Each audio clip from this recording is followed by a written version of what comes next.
Señal directa.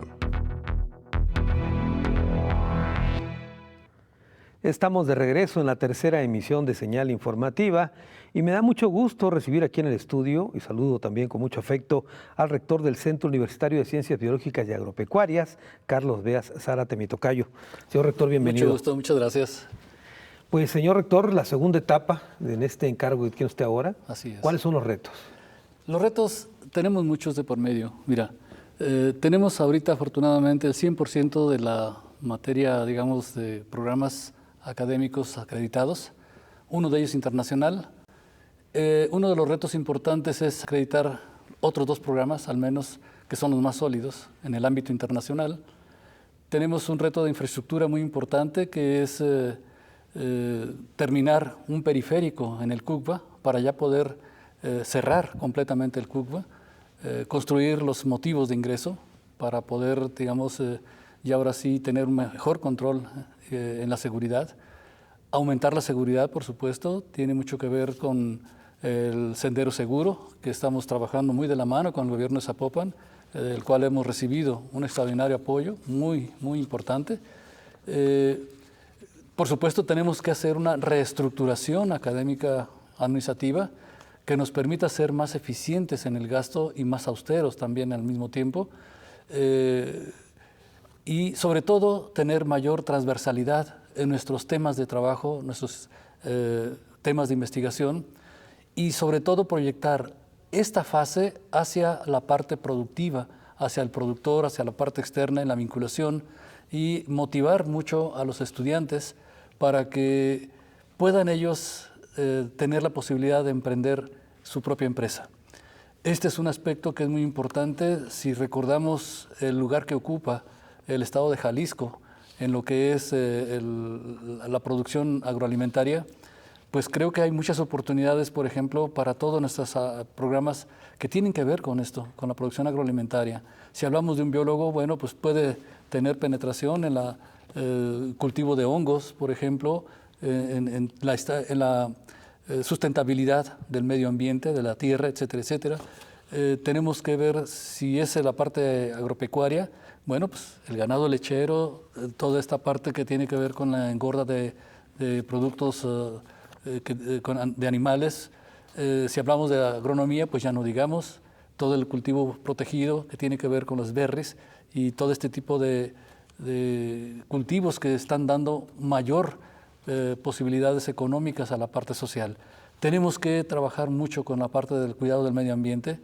Esto es muy importante, se están llevando a cabo vinculaciones muy interesantes con los gobiernos municipales para poder dar información y capacitación tanto a productores como al personal en general de cómo manejar los residuos, por ejemplo, de lo que son los plásticos, el PET, que se puedan transformar, lo que son los residuos orgánicos, que se pueden hacer compostas para cultivos muy caseros.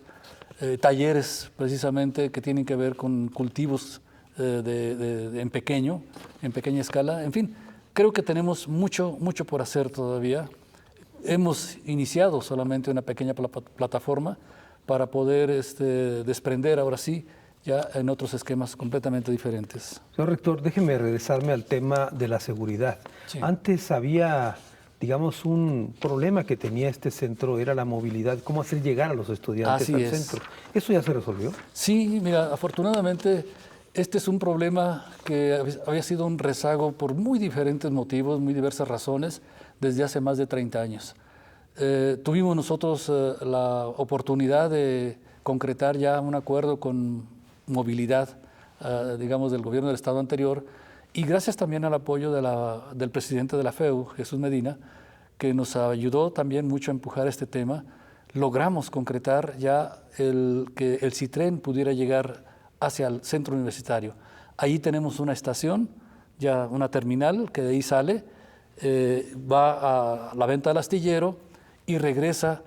Aquí tenemos un pequeño problema que queremos tratar también.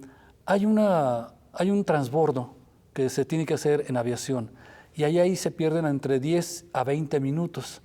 Esto también permite generarle pérdidas al sistema de Citren, ¿Por qué? Porque muchos estudiantes quieren llegar pronto o no toman los tiempos debidos, y muchos trabajadores también quieren llegar rápido y optan por las otras alternativas que se tienen de transporte, y esto permite que reduzca también el transporte por parte del CITREN, la cobertura. Sin embargo, la ventaja que nosotros tenemos es de que tenemos una cobertura desde las 6 de la mañana hasta las 9:45, 10 de la noche, todo el día, todo el tiempo, todos los 365 días del año. Esto nos da una seguridad extraordinaria para el arribo de los estudiantes. Yo insisto con los padres de familia cuando van a presentarse al examen, como fue el sábado pasado, y cuando van ya por primera vez que han sido aceptados, que insistan con sus hijos a que tomen este sistema de transporte. No es la única alternativa que vamos a seguir trabajando. Estamos trabajando también, junto con los estudiantes, un sistema de transporte seguro por los propios estudiantes, pero con identificación. Identificación tanto del estudiante que va a pedir el aventón, como del propio conductor estudiante que va a tener una identificación en el limpiabrisas. De acuerdo. Muy bien, pues va avanzando eso. Y le quería preguntar también este tema de la vinculación. Siendo el Centro Universitario de Ciencias Biológicas y Agropecuarias un ente tan importante en un estado que es el gigante agropecuario, así es. ¿Qué tanto se ha permeado, por ejemplo, este centro en Jalisco en este ánimo?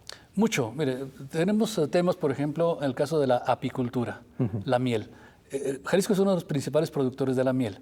Tenemos un proyecto muy importante en donde estamos identificando la calidad de la miel y estamos identificando las posibilidades de contaminación por otros elementos que se utilizan en otros cultivos. Entonces, aquí ya estamos dándole un apoyo al apicultor en alrededor de 40 municipios. Queremos extenderlo a los 125 del estado. Este es un tema, por ejemplo. Otro que tiene que ver con el río Lerma. En cuanto a las aguas que se están vertiendo ahí, la calidad del agua también se está cuantificando, se está evaluando y se está participando en esta parte. Otro tema tiene que ver con el aguacate. ¿Sí? El aguacate, es decir, se están generando cultivos de aguacate a diestra y siniestra sin ningún control. Entonces, sí tenemos ahí puesto el dedo en la llaga, junto con SADER. Vamos a trabajar varios aspectos que tienen que ver con esta conectividad con los productores. Estamos proponiéndole al gobierno del estado, en la huerta, por ejemplo, tenemos instalaciones que necesitan una pequeña remodelación para poder generar un espacio de capacitación continua y permanente a los productores de la parte sur del estado. En la cofradía, por ejemplo, tenemos una granja porcícola y un hato ganadero que también podemos dar capacitaciones. Entonces, creo que la vinculación la estamos empujando muy fuertemente de la mano con el gobierno del estado. En este caso, con la Secretaría de Agricultura y Desarrollo Rural. Y el otro tema que usted mismo comentaba, el tema del medio ambiente, que es muy importante. Por supuesto. Están incluso enclavados frente al bosque de la primavera. Así es. Y hay una fragilidad ambiental en la zona que va siendo más evidente ahora. Así es. Aquí estamos tratando de organizar una campaña de reforestación voluntaria por parte del estudiantado en forma conjunta con CONAFOR, que nos puede facilitar los pinos y nosotros hacer el trabajo. Entonces aquí vamos a ir de la mano también junto con ellos y obviamente también vamos a buscar la posibilidad de apoyo de la propia población aledaña que tenemos ahí para que nos apoye con esta campaña. También habría que estar muy pendiente de las autoridades municipales en la zona porque han autorizado muchos fraccionamientos ahí y se rompe de alguna manera el esquema ambiental ahí. Afortunadamente en el caso de Zapopan hemos tenido un apoyo de veras impresionante y estamos trabajando muy cerca también con ellos en esta cuestión de lo que tiene que ver con la sustentabilidad y sobre todo con diagnósticos en el sentido de ver si las factibilidades o el uso del suelo que tiene que ver con esto. Entonces, sí estamos trabajando con ellos, estamos de alguna manera influyendo en las decisiones finales y bueno, estamos en ese mismo camino. ¿Por qué no nos recuerda las principales carreras que tiene este centro universitario? Cómo no, con mucho gusto. Tenemos agronomía, ingeniero agrónomo, tenemos biología, licenciado en biología, tenemos médico veterinario y zootecnista, ciencia de los alimentos y agronegocios. Son los 5 programas que no son los únicos. Parte de los retos es que analicemos y ubiquemos la parte final, dónde están quedando nuestros egresados, para ver qué información nos está arrojando de la penetración que nosotros tenemos en el ámbito profesional. Estamos planeando otros programas de licenciatura y otros posgrados que tienen que ver precisamente con este desempeño y esta apertura de las oportunidades que tenemos que brindar a nuestros estudiantes. ¿Cuál es el programa que tiene ya una certificación internacional que nos Veterinaria, decía? medicina veterinaria, sí. Y vamos por certificar agronomía y biología. El rector general ha insistido mucho que es importante revisar la oferta académica de la UDG para actualizarse a los nuevos tiempos. Así es. En el caso del CUBA, ¿qué están haciendo en ese sentido? En este caso, tal como señalaba hace un momento, queremos hacer un mapeo de ubicación de nuestros egresados. Ellos nos van a decir qué tan bien estamos en nuestras carreras, en nuestros programas. Hay un estudio que por al menos el 80% para el 2030, 2050, el tipo de actividad laboral no existe en este momento. Entonces van a existir nuevos retos, nuevas formas de elaborar y tenemos que pensar en ello, tenemos que pensar en la innovación. Entonces tenemos que ir censando de alguna manera dónde están nuestros egresados y qué están haciendo y hacia dónde podemos ir caminando. Claro. Entonces tenemos que ir poco a poco, junto con el desarrollo tecnológico y la innovación, también a dar nuevas ofertas.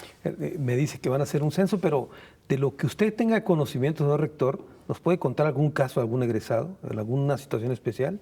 Sí, tenemos egresados exitosos, egresados que tienen ya su propia empresa, que empezaron con una actividad, digamos, en pequeño, ya son empresarios. Y muchos que han penetrado en ámbitos importantes de la industria agroalimentaria. Entonces, sí tenemos muchos casos exitosos en ese sentido, no solamente en agronomía, sino también en veterinaria y en biología. Claro. En biología también es un área que se presta mucho a la parte experimental científica y tenemos egresados en el ámbito internacional muy destacados en Houston, por ejemplo, claro. En Europa. ¿Sí? Tenemos estudiantes que han estado en Japón, en Australia, en Emiratos Árabes, en Israel. Muy bien. O sea, tenemos un arsenal muy interesante, muy importante de personas que se han destacado, que se han formado con nosotros. Entonces, tenemos señales positivas, pero no nos queremos quedar ahí, queremos ir más allá y tenemos que ir al futuro. Muy bien, señor rector, pues muchas gracias. No, por el contrario. Estaremos platicando en otra ocasión también para abundar en ese tema de este seguimiento a los egresados. Sí, por supuesto. De acuerdo. Por supuesto. Muy bien. Muchas gracias. Muy amable. Es el rector del Centro Universitario de Ciencias Biológicas y Agropecuarias, Carlos Beas Zárate. Voy a una pausa, regreso con más.